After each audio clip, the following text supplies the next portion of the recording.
anymore, is no good musician anymore, because it was all the aunt's fault. I gave this book a B. I really did enjoy this. I thought it was a lot better than Shiver. And so if you didn't like Shiver, you might want to check this out. So there's that. And now we're moving on to A Great and Terrible Bleedy. This one, I did in another video. I said I was reading it and I called something. Okay, the thing about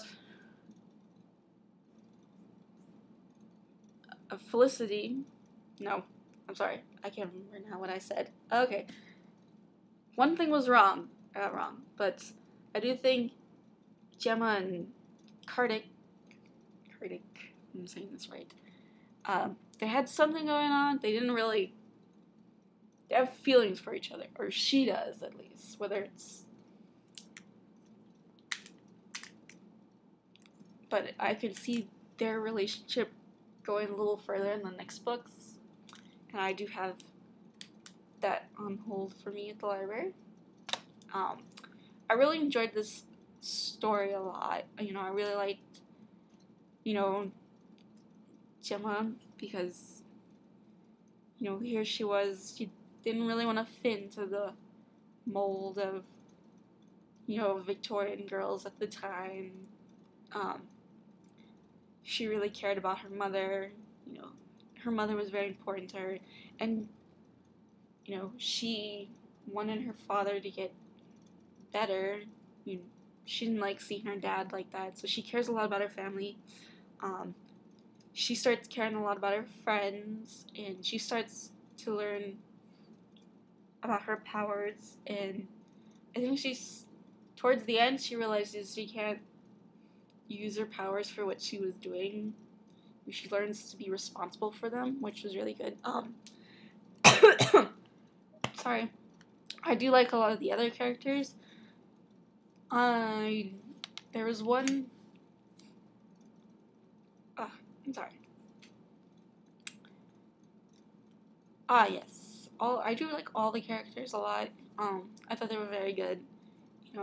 Their friendship, I thought, at first, I thought, oh, it's not going to work very well, because, two of the girls were very popular, and then you had Gemma and Anne, who are very popular because one is very poor, and then, but it ended up working. They ended up being really good friends, even after one of the characters dies, and they'll still be good friends throughout the rest of this trilogy.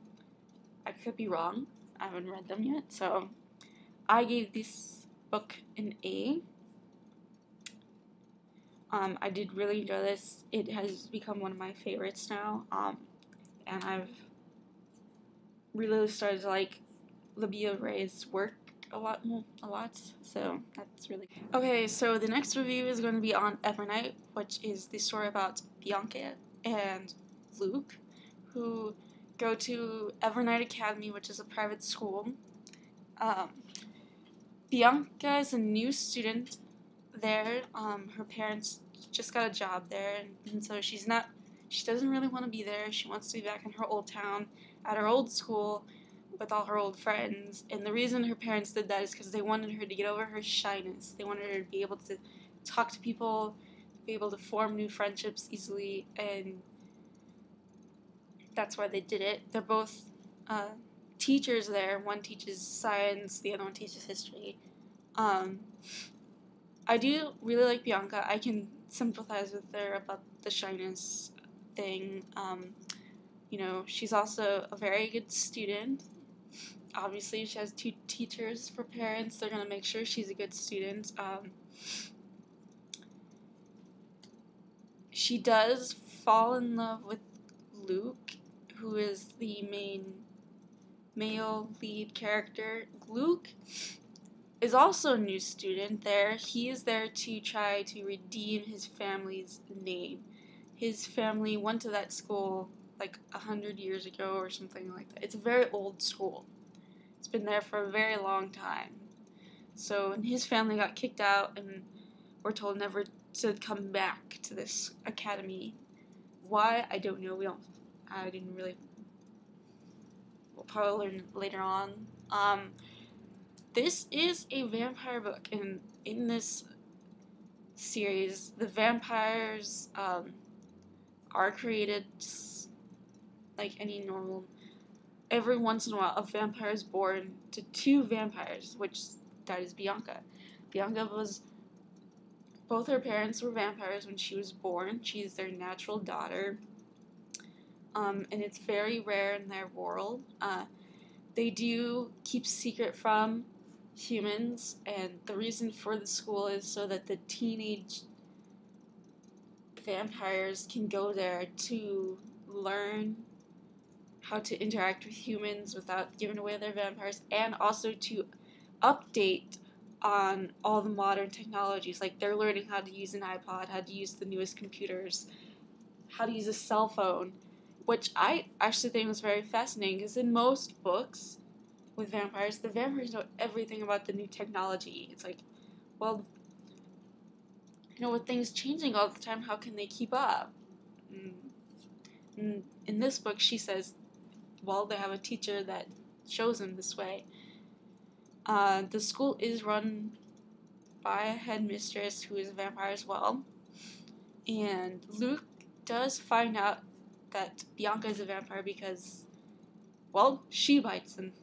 That's how she has this thirst for his blood, especially not only when she sees it, not when it wasn't like right instant when they met kind of thing. She was attracted to his blood. It was after something happened where I think one was where they were getting really passionate, getting into the thing.